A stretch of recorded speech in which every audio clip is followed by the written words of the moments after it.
What was your biggest fear going into the History Channel? Not performing well, honestly. Humiliation. I mean, I did cut my finger on national television as a knife. Yeah, and then won. Yeah. Yeah, so it's with 10 minutes. cool. If you cut your finger and then disappeared from the show. Right. We lost our other contestant. Yeah, so Why is Cody sitting in the corner? but I had 10 minutes left, and that was the worst time to possibly cut my finger. I had another handle to shape, plus I had to sharpen my knives. We're here today with Cody Adolphson of Little Wolf Ironworks. Cody, born and raised in Bismarck, started this, and you won Forged in Fire on the History Channel, which is just incredible. So that's the first time I heard about you, but you've developed a pretty huge fan base over the years, and it's been really fun to get to know you and see what you're all about. So we're really excited to talk to you today. So Cody, thanks for being here. Yeah, thanks for having me. So Cody, tell me about Little Wolf Ironworks and how did this start? Really, I was a welder by trade. My dad was a welder, so I'm second generation. Been around metal, saw the show, and I was kind of like, oh, I'd like to get into that.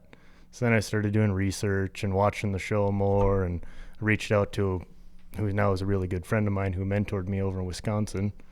Went over there, took a class, and I got hooked, and it just took off. So you were watching Forged in Fire and then saw a guy from there that you just liked? I had seen his stuff. I've been following on Instagram for a while. So then I just kind of reached out and he got back to me. So did you just send a DM? And yeah, just slid right in. I like what you're doing and I want to do that too. Yeah, I like the style of his knives. He's a veteran, so really kind of behind that. And so I just reached out to him, and I actually grew really close. Now we're probably best friends. That's awesome. So in the world of creating knives, there's no real ego situation. Somebody, you come up to him and say that, hey, I want to do what you do. He was open to it, not holding you out.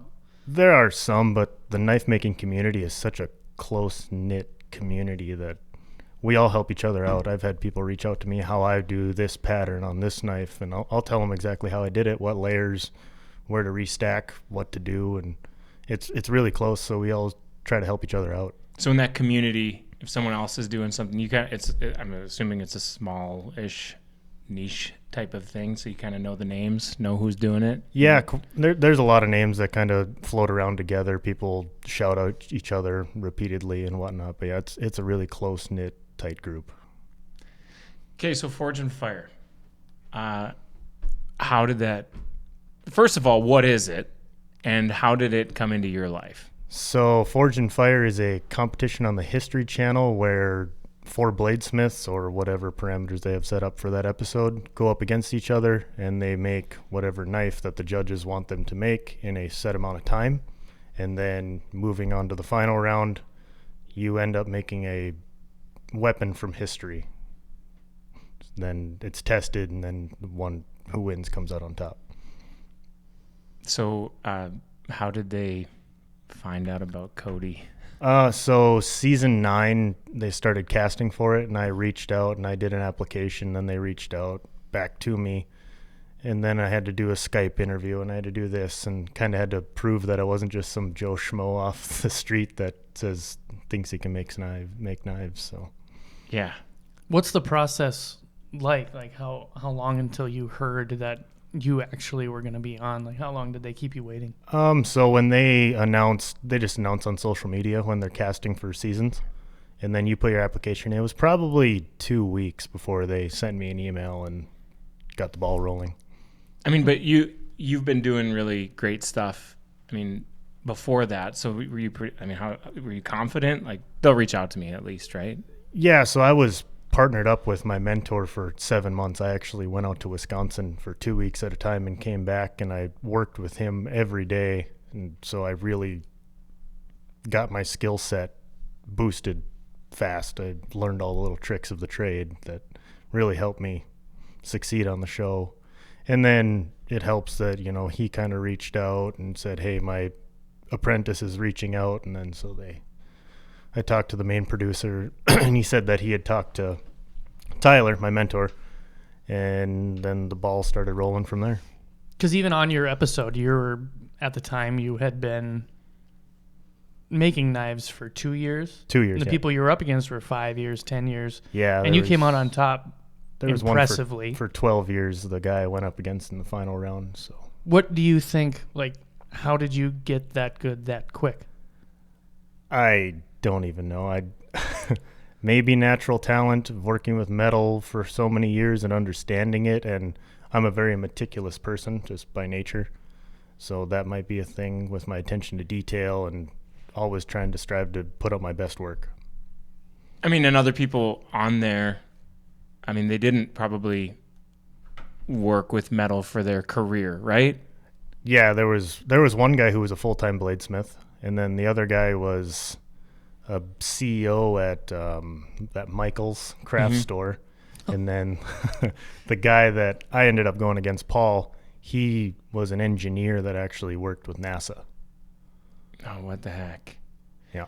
Did they say the Michaels thing on the air, or did they just say he's a CEO? No, of a he's a company? CEO of a company. Right, sure. I bet they didn't name drop. No, I don't think they did, but that's actually a really cool nugget to know. Yeah, and Coming from a craft, because it's arts and crafts, right? Michael's is arts and crafts store. Yeah, a true hobbyist. you're right. Yeah. Huh. So, how bad did you want this to go, and what were you thinking as far as career? Like, was it on your mind? I want to do this for a living. So when I was partnered up with my mentor, we did this full time. He took the jump and I took the jump at the exact same time because he had so many orders that he couldn't possibly do them himself in the time frame that he had set. So he just asked me to join up with him, and him and I we knocked some stuff out. There was one Christmas that we knocked out 59 blades in 3 weeks. That's Damascus and mono steels and I spend about 12 hours per Damascus knife, if that puts anything in Okay, so reference. taking it back, explain Damascus knife. What are we talking about here? So Damascus is layered steel, 2 types of alternating steels or 3, but it's layered steel that, depending on how you manipulate the metal, is what the pattern looks like on the blade. So one of the metals has nickel in it and the other doesn't, and when it is dipped into the acid, the one with the nickel resists the acid and the metal without doesn't, and it takes a microscopic etch. And so, like, on your Instagram, that's what's I don't know. I don't know stuff, but that's what blew me away. Like, okay, this is clearly beyond just utilitarian. This is an art form because of the designs that's actually in the blade, and that's the first I was introduced to Damascus knives. So that's when you're on like Little Wolf Iron Works on your Instagram, you can see. So you got like what looks like mountains in there, and it's just all of these different designs. That's a Damascus knife. Yep. That's not what you're seeing when you're buying like your big name knife. No, not usually. And there's people out there that they sell Damascus where it is layered steel. It's not good steel, but it is Damascus technically. But so your process when you went out there with this guy is you'll get the steel and you'll start layering it and then forming it together. Yeah, we take 2 types of metals cut at different lengths, and we usually start at 25 layers. It's just kind of a good base layer to where if you want to restack it and get up to 100, you only need 4. That way it's just simple, easy math that you don't need to sit there and think, how many layers is this? What is this? And when I do this. But so yeah, you take a billet, heat it up, start smashing it down, then whatever you want to do, cut it, restack it, or if you want to just make a knife from that 25 layers, the possibilities are endless. So your mentor, his name is Tyler? Tyler. Yep. So you'd reached out, and then he's like, yeah, come on over in Wisconsin. Yeah, so I first reached out like I'd love to get into knife making and what's the best way. He said the best thing to do is take a class. Well, North Dakota, there's not a lot of people doing this. Are there any? There's a few I know of that are making knives. Me, at the amount of Damascus I'm making, is the most in the state as far as I know. And don't quote me on it, but so he said you can drive 9 hours and come take a weekend class with me, and so I did that and made my first Damascus knife with him, and then we ended up making 2 knives just because everything was going so fast. He really didn't think I was going to catch on that fast. So we just kind of packed into a weekend as much knowledge as possible. Then I came back here and I started setting up shop and working and doing this. And So is that the nugget? Like, you took this class, was it one-on-one with him? yep, it was all one-on-one. So you're putting all this stuff into a weekend. Were you, Cody, just like, this is it. This is what I want to do? Oh, I fell in love. Like watching it on the show, it's totally different than being there. I mean, you guys have been to the shop. You guys have seen this. It's totally different than the show, watching it actually happen. So when you finally do it, you just get hooked. It just grabs you, especially, well, me at least. But yeah, I think watching it on the show, they don't really portray it as such a time-consuming process, mostly because it's a timed competition, right? But, right. Yeah. But we watched you go back and forth from the forge to any piece of equipment that you were using for a few hours, and you were, they expect you to finish a whole knife in that on the show. Yeah, it's a totally different scenario from what I do to the show. I mean, I've had people reach out and say, well, you can make a knife in 5 hours. Yes, I can, but that's not the way I do things. Sure. One of the things on the show that, you made it through and won, so you got to be there when they were testing your knife. Yep. That's always a really interesting portion of the show, is because whether they're stabbing an oil drum or cutting through a carcass of some sort or whatever, and you have to stand there and watch that. In some cases you see blades snap and or bend or chip or whatever. Yep. What is going through somebody's head when they're sitting there watching somebody beat up the blade? Every scenario possible is going through your mind, and you're just sweating bullets. It's a surreal feeling. I don't even know how to explain it. But my first round, I knew I had good steel. I had taken the time with my steel. I was moving fast, forging, so that I could take that time with the steel and make sure that it was going to be good, strong steel. So I flew through that first round. Mm-hmm. Excuse me. To the point where I actually quenched my knives an hour and a half in, so halfway through the first round, I had presentable knives at that point. So where I just kind of took my time, refined my grinds and all that, and just took my time as much as I could in 3 hours. Watching it, in the edit, they seemed like they're kind of, I don't know, a little rough on everyone, and you were just kind of like doing your thing throughout. Was that actually the experience? Like, you're just doing your thing and everyone else is kind of that first round, I just kind of did my thing. I was quiet. The other guys were kind of talking, whooping and hollering and going back and forth, and I'm just kind of zoned in to where I'm just tunnel visioned. I'm just doing my thing like I normally do. How is it just like you're doing your thing now and there's not a lot of nerves because you're back at home basically doing your thing? Or is it like, this is the marathon, this is what I trained for, everyone's watching? You're saying at home forging now? No, I'm sorry, like on Forged and Fire. Was it because you were doing your craft, you're not as nervous now, like I'm just doing my thing, or is it pretty tense? I was just kind of put into my head that I'm just going to keep my head down and I'm going to do my thing, and that's just the mindset I had going into this, to where just stay in your lane pretty much. Which round did you nick your finger? That was the second round. That was the handle round. I had a little bit more of a hiccup. Yeah. That was tough. One handle, that type of a handle in 2 hours is tough enough, and we had to do 2, and it was a lot.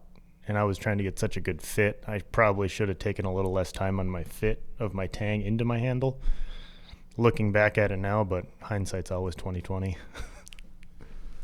So when you're sitting there in the last round and they, are testing the blades, you're going to win, right? Because you're seeing your blade hold up better. You're saying the final round with my sword? Yeah, the final round with the sword. And I think in the last round when they're testing things in front of you, who's ahead, basically, right? Yeah, there's a lot of people that will speculate. I've watched the YouTube video of my final round, and then I've read the comments of, oh, Cody had it already and all this stuff, and I felt the same way after the kill test with the goat, mine just hacked. It was ridiculously sharp. Mine was lighter to begin with, so I technically already had the win with the lighter. As long as mine performed, I was going to have it, because it's always that weight thing that really puts it into the judges' heads if this knife is going to win or sword is going to win or not. And so when they announce you as the winner, and it was a cash prize, right? It's still a cash prize, right? Yep. Right. So, and then what goes through your head? What does that do for your business? What does that do for you? Like, did you have a plan in your mind what you were going to use that money for? Like, when they announce you're the winner, what's your next step? So after I won, it was just kind of, this is going to blow up. This is going to help me chase my dream again and become a full-time knife maker, because I had left my mentor and went back to welding at the refinery in Mandan.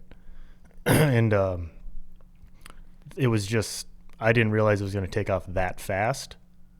Being, North Dakota, I've gotten so many local orders from it, but I didn't expect it to take off that fast, to where my episode premiered in May, and I left my job at the refinery in the end of June, beginning of July.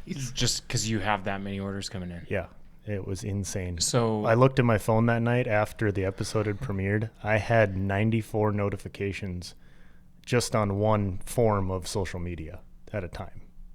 And they're talking about, how can I get a knife? Congrats, yeah. Can I get a knife? Blah, blah, blah. Yeah, it was insane. My phone was going off crazy. And at that time, you had Little Wolf Ironworks. That was a thing. Yep, it was a thing. Yep. So you're all set up. Yep. It's just now you got to start thinking like long term. Yeah. Which is that, I mean, that's a nerve-wracking thing, right? To jump ship from the steady, what you're used to, and steady paycheck of, like, it's all falling on me now. Like, I have to do this to make money. Not that I just showed up to work, but it was, you got paid. So this is what struck me when I was watching you do it. I mean, this seems like a guy who's not sick of it. The process, is it monotonous to you, or is it like, do you love it? Oh, I love it. I'm addicted to it by all means. I'm addicted to it, but some tasks get monotonous, but you just have to put it in your head, like, after this, after this, or hand sanding. I have to hand sand every scratch out of the Damascus knives to where it's up to a 600 grit. Then I'll get to see my hard work actually come to fruition, type of deal. So there's always an end goal that makes all that hard work and monotony worth it. Yeah, and I want to get to like some of your favorite projects or what excites you, but first I want to know Little Wolf Ironworks. Where's that come from? What's the name? So my dad in high school wrestling, he was nicknamed Wolf. A coach from a different school said that guy's as quick as a fox. Well, then his coach said that guy's too mean to be a fox. He's more like a wolf. And then back then they had CBs in all their cars. So he was known as Wolf and whatnot. So then he started working construction with his friends from home, which his home is up in northern Minnesota. So then he started going out to Wyoming and doing all this work, welding work and whatnot. So they all called him Wolf on the job site. Well, then when I was born, I was around pipe fitters and welders since I was born. So I got dubbed Little Wolf instantly. So that's where Little Wolf. That's your name. Yeah. Yep. It started from a CB call handle. Yeah, pretty much. That's cool. So what does when an order comes in, like, what excites you? Like, I'm stoked on that project. A lot of people are kind of sticking to the simple things, I mean, my knives do cost more than a normal knife than a person would think. But I mean, my time goes into it. They need to understand that. But there are some orders where they say, just do something. Money is not an issue. And then I get excited. It's like, okay, what can I do? Right. How do you find those people? They reach out. It's crazy how it works. Just some people reach out and they just say, hey, I'm a knife collector. I would just love something from you. Do what you do and tell me the bill when we're done. Is it all social media? that you're Yep. doing? You don't have a website with an order form or anything like that? Nope, not yet. That's in the future. Okay. I need to work on that. So people just follow you or reach out and find you, and then they're like, here's my budget, go. Yep. Or Or they'll say, I'm interested in this knife, and they'll send me a picture of a previous knife that I've made, and I'll say that is X amount of dollars. Okay. And they'll say, oh, that's out of my budget. Is there anything cheaper? Then I'll work back and forth with people a lot. Yeah. And I feel like that helps them because you get a more personal relationship with me and the customer type of deal. You're building your knife that you want. Yeah. And it's like, you feel like you know him. Right. Like, yeah. I was Yeah. talking with Cody about this. Yeah. And he thought we should do it this way. Yeah. Or I'll be walking through Shields and some person that has bought a knife from me and be like, oh, hey, Cody. I'm like, oh, hey, nice to see you. That's awesome. Yeah. It's getting really cool, the interactions I have with customers. When did you go full time officially? Officially July 1st of last year. Of 2022. Yep. So what's that like? Like, how did that feel? Overwhelming and exciting at the same time, to where like I have to push myself to do this. It's not, show up at this time and work to this time. Like it's all me. And do you have like an order list that's like, I got to get to this, and this? And Yeah. So I usually tell people lead times, where I'm at with how many orders I have, or what I'm working on now. If I could throw their order in this batch, or if it's something I can get to this point, then I'll give them time and I'll take their date on my little order list and just work down my list. And then there are people that reach out, oh, my husband's birthday is next month, or my wife's birthday, and then I'll try to work with them best I can to try to complete that order. But a month is pretty quick turnaround. A month is a pretty quick turnaround. What would be a pretty standard turnaround for where you are in your business? 1 to 2 months, Sure. I would say. Right Okay. now. Yeah. And I'm sorry, what I was like really freaking out about when I visited your shop was all of the stuff that you can make handles with. And I mean, you had koa wood, and like that's all well and good, but the one was a woolly mammoth tusk. Okay. And you had to say it a few times for me to understand that it's a woolly mammoth tusk. Yeah, the big furry elephant. Like, Yeah. I think an elephant tusk would be highly illegal. They're illegal It to own. feels like a woolly mammoth, its elder extinct cousin would be harder to get. And then a meteorite. Yeah. So, I mean, what? Well, that's not the handle. I suppose you're making the knife out of that. I've put meteorite into the handle before. I've used as a spacer So in between mammoth. just that's pretty awesome. I'm building my knife in my mind. I want it to be a meteorite, and I want it to cost $18,000. Yeah. But here's my budget. How would people even know that those are options for a handle? Just from my prior posts of Okay. making knives. But how did you do that? How did you, like, what would be sweet though? If it were a woolly mammoth tusk, and I'm going to go get one. They've been doing it for a lot of years, and a lot of the knife makers that I follow and kind of look up to, they've been doing woolly mammoth tusks for years. They've been using it for years. And meteorite, they've been forging it onto knives for years. That's King Tut. I don't know about that. But No, they found King Tut. They had like meteorite He had knife. meteorite. Yeah. oh, yeah. Yeah. They've been making knives out of meteorite for Forever. thousands of years. Yeah. What the heck? Huh. So this is just standard fare, but to me, it's For me, yeah. The everyday person, blows it's kind of like, my yeah. mind. Is there a one-of-a-kind knife that you'll probably never be able to make again? Something that you put in a handle, or an element that is involved in When I making was the knife? partnered up with Tyler, we ended up taking a guy's grandpa's hammer, and he was a framer. So we ended up taking that hammer and forging it onto the blade for this guy to hand down generation to That's really generation. cool. Yeah. Then I've known guys that have made knives out of the World Trade Center steel and things like that. We've taken AC 130 gunship barrels and cut them and put them onto knives. That's crazy. Wow. Yeah. It is because I bought one knife, and I do like I'm a collector of all things, Okay. but you get one, and it is kind of like, oh, What's the I next one? wonder what else I could put in a handle, Right. you know, or anything, or what I could make out of, you know, any piece of a hammer that's laying around, or whatever, any heirloom that you have. Yeah, and we've casted, you know, Army airborne pins into the handles and done things like that too, to where it's made it a little bit more special to that person. That's really cool. Yeah. I'm thinking now. So, but what you had Little Wolf before you were making knives. What was your intention for Little Wolf Ironworks from the onset? Always knives, or always welding and knives? Always. Did you start thinking it was just going to be welding? So I always looked at it as knives when I've always been Little Wolf. It always has been my thing, but I just put it towards the knives, but I always have that in the back of my head where, well, I have a backup plan. I can weld. It's a skilled trade. It's always something I can do if knives get slow. I can always find something somebody needs welded around here. So on the knife side, I mean, where do you go from here? Like you've done the History Channel, right? Is there something on the horizon that, like, I would love to do that? Love to be 2-time Forge and Fire champion. That'd be pretty cool. But So how does that happen?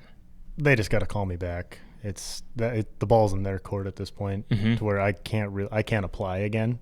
They have to reach back out to me. Because they do all-star rounds, don't they? They do, yeah, champion against champion rounds Yeah. and whatnot. So, but There's only a small pool of champions. Yeah. So, yeah, I think there's over 200 now, yeah. because they just filmed their 200th episode last year, I think, Mhm. or premiered it. But yeah, and then I want to go for my journeyman smith and my master smith. It's just in your ABS, the American Bladesmith Society. You have to go forth and make 5 knives of your best work out of mono steel and present them to a panel of judges that judge if your knives are up to the standard enough to earn your journeyman smith. And then again, you have to do that for your master smith with Damascus. And what have you done so far in that?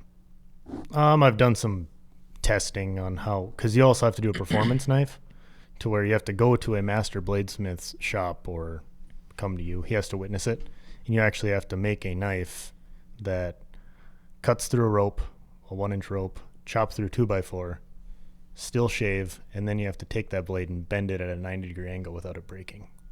Oh, wow. So is your mentor, is he a master smith? Nope, he's planning on going for his journeyman smith this Okay, year. So okay. you have to take those 5 presentation blades down to Blade Show in Atlanta, which is the biggest knife show in the world, and that happens at the beginning of June. So I can test this year if I want, because you have to be a apprentice for 3 years in order to test for journeyman, then again for master. And that's on the horizon. That's on the horizon. And Wow. then I would believe I would be the first master smith from North Dakota if I achieved that. Is there a wait time between journeyman and master? Yeah, I think it's another 3 years, 2 or 3 years. I'd have to look at it again, but So where is pie in the sky, Little Wolf Ironworks, 10 years down the road? I hope that I'm making more heirloom pieces to more collectible groups, to where they're the big names in knife making that they make 1 knife a month, and that's their setup for the month. Mm. That's one day the goal, or I want to go towards production running and actually getting my designs of my knives more known. I'm sure you heard of Montana Knife Company. Mm-hmm. Kind of that setting. I would like that to happen. So it's more, well, I don't know if mass produced is the right word, but it's out there in front of more people. Yeah, and I'd have to get more automated to where my hands are less on one knife at a time, and that's the tough part. So that's kind of 2 different streams of business, right? So one is I'm going to do 1 a month for the high dollar collector, Yep. and this is a pretty sweet thing. And then the other is my hands are less on it, but it's in front of more people. Right. You can't do both, can you? Or I guess you could. You can. There are Okay. guys that do that. Josh Smith, who owns Montana Knife Company, he, as I know, he's still doing custom pieces under his Master Smith stamp. Okay. Yeah, he's those guys that do all that type of stuff. They're wizards. What they can do with metal is insane. Josh has put his name repeating down a blade before in the Damascus. Yeah. Oh, interesting. Yep. Okay. You're born and raised Bismarck, North Dakota. You're talking about, I mean, maybe a lot of these you're likely the first to do in North Dakota, but how has place either limited you or benefited you or one or the other? What? Being from North Dakota? Yeah. We can go back to the show. I got so much support from North Dakota that I couldn't even believe it. The amount being from North Dakota means something to us North Dakotans, you know. And you run into somebody in a different state, oh, I'm from North Dakota. You vouch for those people just because you're North Dakotan, you know. We're really close in this state. And not many people doing it has really helped the business, because everyone, you know, like you, they said, I've never even heard of this. I've never even seen this. And, you know, it's mystical to them almost. Mystical to me. It's been a good thing. Yeah. It's been awesome, especially being in a hunting community. It's Sure. a big thing with business, being from a hunting community like North Dakota is. You know, I know guys that are from the bigger cities where they're doing mostly kitchen cutlery and all this, but Yeah, I mean, I could see. I didn't know what you would say, because it's like I love North Dakota, like North Dakotan through and through. But I can also see that in different businesses, it's like, you got to be in LA. You know, Yeah. if you're gonna make it, you Yep. just got to be in LA or whatever. So that's what's great about, you know, I can mail a knife. I've done international orders to where I'm not really bottlenecked to just be from North Dakota to make this Right. work. this is a question. I'm sorry to jump around, but where were you filming for the History Channel? I don't know if I can tell Oh. you that. Oh, okay. I can Stay say secret? I can say out east, Out east. Yeah. Okay. around New York. So this was something that you had planned on doing. How nervous are you for this stuff? You don't look nervous doing stuff. You did it on History Channel. Like, what's going on in your head? I'm pretty used to those high stress, intense situations, being from the welding background, especially the type of welding I did. What So- type of welding did you do? I did pipe welding mostly, stick and TIG welding.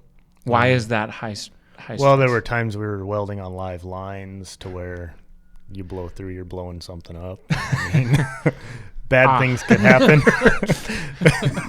to where they have to keep pressure in the line, or fumes will build up. The heat will combust those fumes, and bad stuff can happen really fast. There was one weld I was doing. We were welding on an old, it's probably 50-year-old piece of pipe that had been running for years and years and years out there, to where we were on scaffolding and they didn't make us tie off just in case we blew through, to give us the best chance to have to get out of there.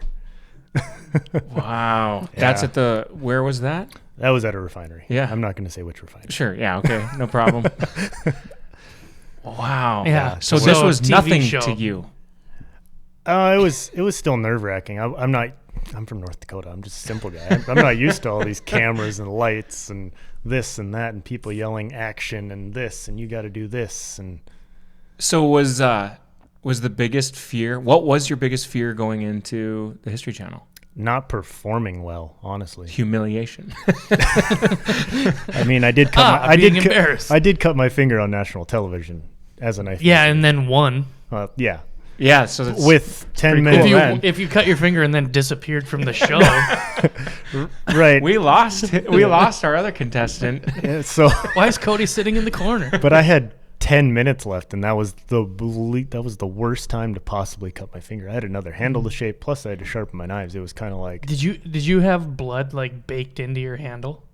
no. No, No. because it looked like it was. That was you just know. epoxy. Okay. That was just the glue. All right. But they even asked Dave Baker. I could hear him talking in between takes when he was holding and looking at the knives before he actually talked about my knives, before he tested them. I could hear him. They were talking to him in an earpiece, and they said, "Is that blood on the handle?" He said, "No, that's just epoxy." It's like, all right. But no, I don't know. It was nerve-wracking, but at the same time, I was just doing my thing. Right. This is what you were made to do. Yeah, it was just it's just the thing. Yeah.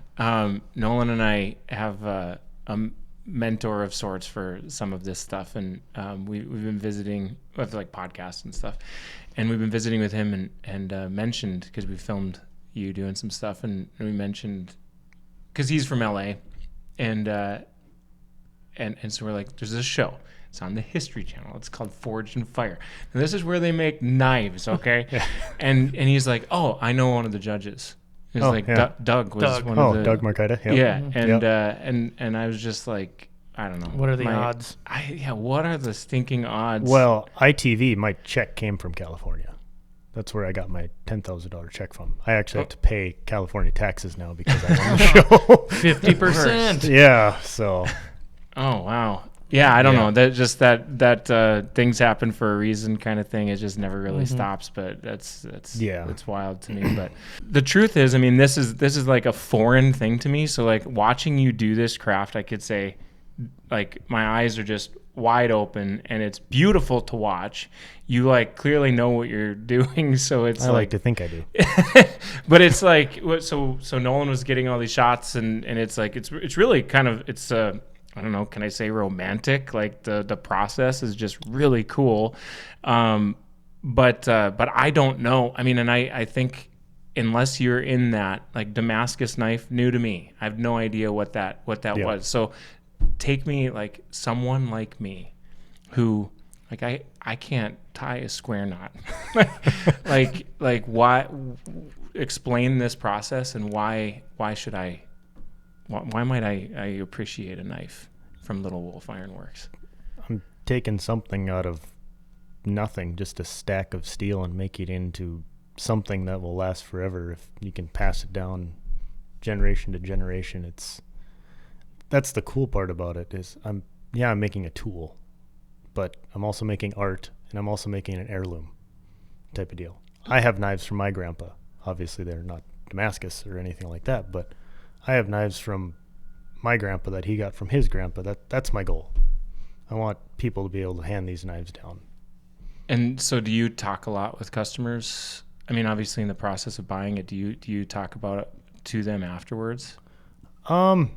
Sometimes it'll come repeat customers. Obviously I'll talk to again if they want another knife, but a lot of people, they'll use the knife months down the road. They'll be on an elk hunt or something. Then they'll get pictures with the knife, and I still love my knife. This thing's sharp as all can be, and all this stuff. So is that like even better to like when people use it and Yeah. not just behind glass on the wall or something? Yeah, I make them to use. Yeah, Okay. they're gorgeous, but every knife you get from me, you can use. It will stand up. That's another thing I want to get out there. That I get messages, oh, this is too pretty to use. My husband said this is too pretty to use. And so it's like, no, use the knife.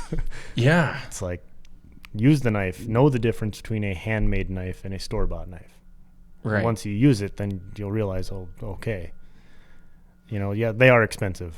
I will say that. My knives are expensive. But think of a gun. Take care of a knife like you do a gun. It's going to last you forever. Mm-hmm. And guns are expensive. Same thing. They're both tools. Yeah. That's awesome. What do you tell somebody? Like, what's the best way to take care of a knife? I think about that even if it's kitchen cutlery or, a Damascus knife like yours. Like, what's the best way to care for your knife? That you should care for a knife the same way, whether it's stainless or high carbon, which my knives are high carbon knives, which they can rust. But the best way is just keep it clean, keep it dry, oil it every once in a while. Another thing I tell my customers, that if something does happen to the knife, because no knife is perfect, I'm sorry, there's no knife out there that's always going to stay sharp, or it's not going to take a nick, depending on what you're doing with it. I always just sharpen back up for people, but They'll ship them back to you? yeah, Okay. ship them back, and then I'll sharpen them, clean them up, send it back. But just take care of it like you would a gun. Clean it, keep it dry, keep it oiled. It's just the same. They go hand in hand. Is it important to have like you resharpen it, or I mean, would you take like a knife like this, like I'm gonna sharpen it and undo it myself, like? So you can also, I tell my customers to leather strop. It's kind of like the old barbers back in the day when they're stropping. So that just realigns the edge, because a lot of the times these knives are so tough that they don't actually get dull. The edge actually bends slightly. So you imagine you're trying to cut, well, your edge is doing this, and you're trying to cut this way. So, I mean, stropping on the leather strop, all that did was realign your edge to make it straight again. So, and then there are people that are comfortable with stones. I'm sure you've seen people sharpen with stones, to where they could do that too if you can match my angle. But that's the thing with my knives. When I sharpen them, I don't have a set angle for those work sharpeners to where you can really say, okay, 30 degrees, this is my angle. You'd have to re-edge the whole knife at that point if my edge wasn't a 30-degree angle. So if I have a kitchen sharpener that is like a 20-degree diamond sharpening thing, I shouldn't use that on your knife. No. Asking for a friend. Just checking. Just figured I'd ask. Yeah. No, flat diamond stones. I mean, you can use those knife sharpeners that you've probably seen. You can buy at Shields or any outdoor store where you can run them, where you can feel the angle. It takes a little practice, but you can make it happen. Or send them to you. Or just send them to me. And What's the biggest mistake you've made? On a knife? Sure. Or in life? Let's start with the knife.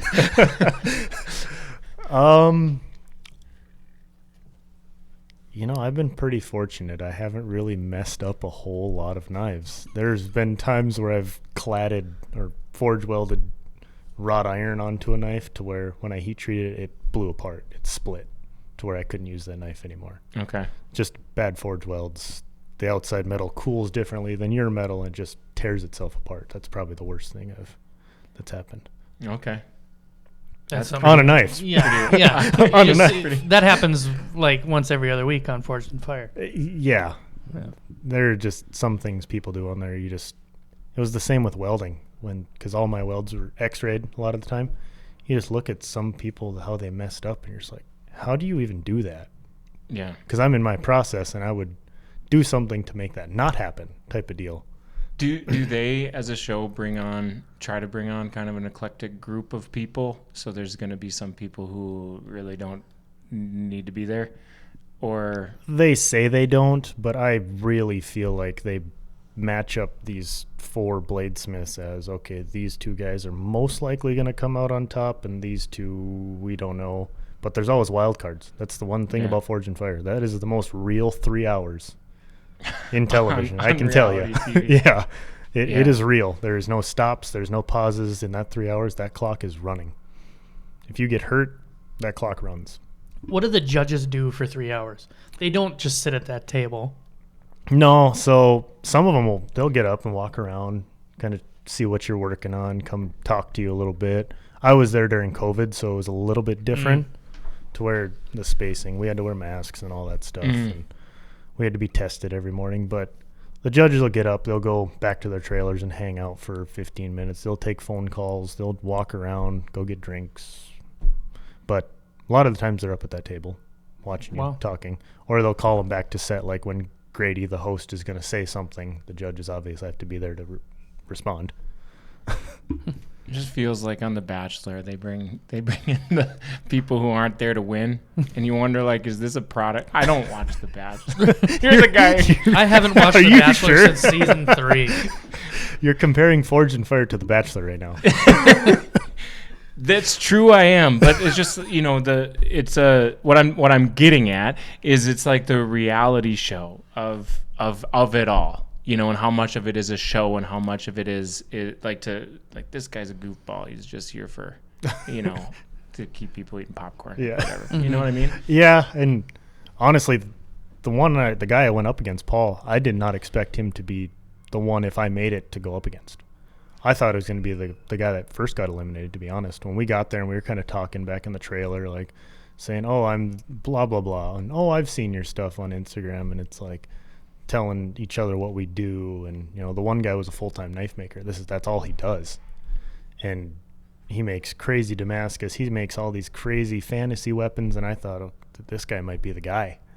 But then he ended up having the oopsie at the beginning. Mm-hmm. Did you, like, when you found out the other people who are going to be a part of it, did you just research them and see? They take your phones. Oh, you meet them. You don't know who you're Nope. going up against before you get there? Nope. Oh. You walk in and you meet there. They take your phones before anything. The first thing they do when you walk in that trailer, they take your phones and put it into the lockbox. How long is that process? Of The whole from the moment they take your phone to the moment you're. You So won. day one, we probably filmed. Where were we on set from probably 8:30 to about 6:00, 6:30. So I mean, you're there all day. Because I mean, there's obviously takes. There's some TV to it. You know, you go out on the forge floor, you say your introductions, you go back to the trailer where they set up the set. You come back. So you actually find out what you're doing before we actually start, but you only have a short amount of time for them to light the forges and get lighting set up and everything. So Like half hour. not even that much. Oh, okay. So you have that little bit of time to kind of think, okay, this is what I'm going to do. You know, I had fish hooks and ball bearing canister Damascus, 2 knives out of canisters. So I kind of ran the scenario through my head while they were setting up the set Yeah. to know how I'm going to tackle this type of deal. And Wow. I had only done canister one time before that, truth be told. So how long you can't even text your wife. Nope, nothing. And so you just tell her, "Hey, I'll talk to you on Friday."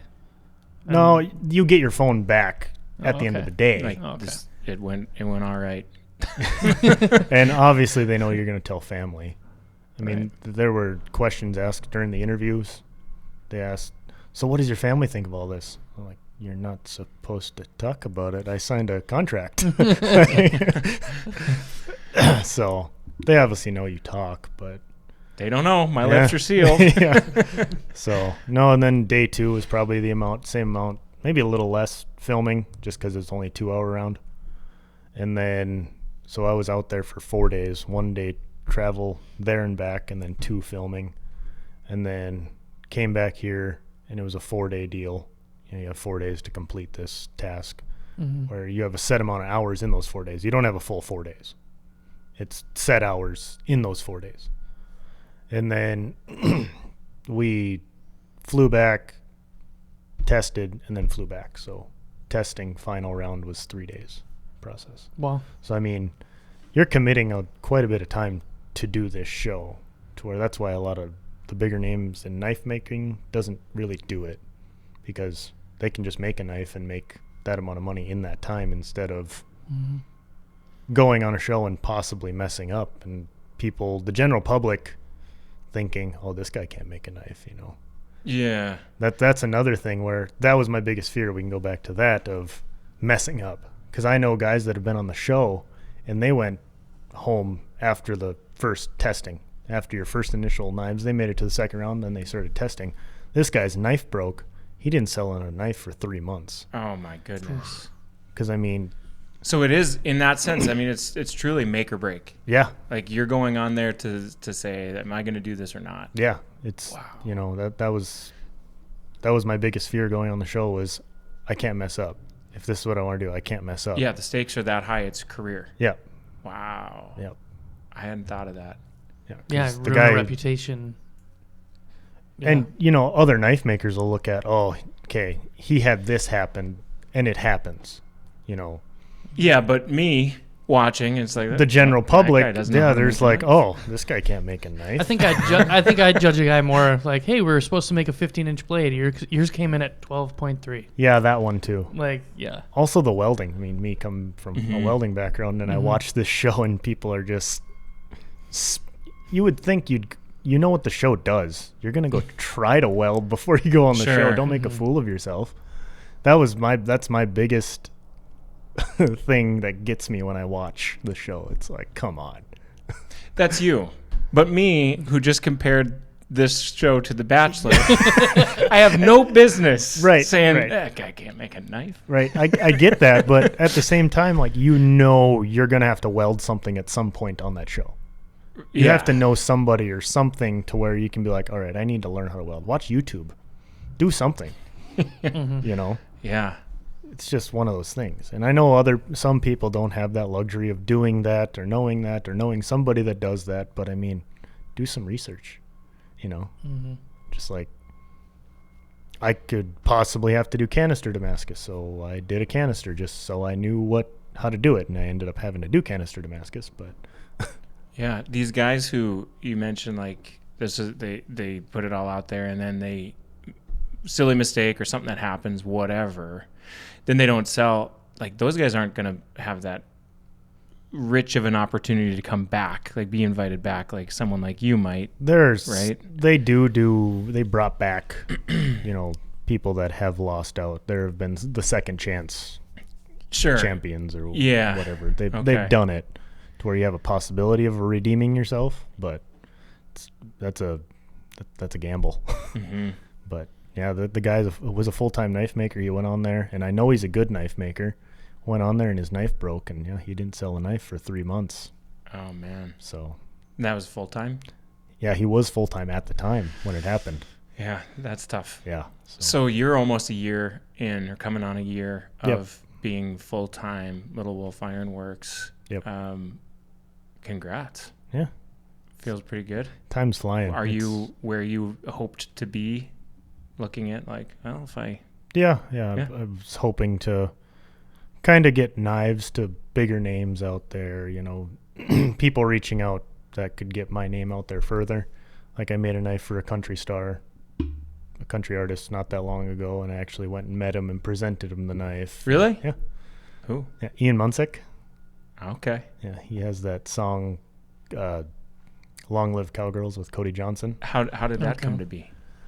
So I was gonna go to the concert. It was down in Deadwood, and I was just kind of talking to my stepdaughter, and she's like, "God, it'd be cool if you can get him a knife." So I reached out, and I was like, well, he responded. He wants a knife. Yeah. And then I was telling him that. Then I'm like, it'd be awesome if I could present it to you. He's like, oh, we can make that happen. So then, he put us on the VIP list, and he got us in, and it was cool. It was super cool. That's awesome. I mean, I suppose this is like a free pass too. If it's such obviously it's a thing of incredible value, but and desirable thing. And that's the thing where, I could sell this knife, or I can put my best foot forward to somebody who's gonna put this out there for more eyes to see. Mm-hmm. I don't want to just give him a basic knife.